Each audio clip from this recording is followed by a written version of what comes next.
Ask मुफ्ती तारिक मसूद।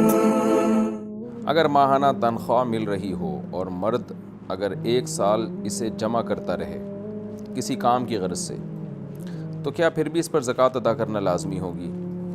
ज़कात की तारीख़ आई और आपके पास इतने पैसे बच गए जो 52.5 तोला चांदी की कीमत के बराबर होंगे और कर्ज़ा वर्ज़ा माइनस करके इतने बच रहे होंगे आप पर, तो फिर आप पर ज़कात लाजिम होगी। खूब समझ लें, इस पर मैं कई बार बयान कर चुका हूँ। 4 चीज़ें हैं ज़कात के निसाब में: चांदी, सोना, कैश अमाउंट और वो तमाम तर चीज़ें जो आपने बेचने की नीयत से ख़रीदी हैं और अभी तक आपकी बेचने की नीयत बाकी है।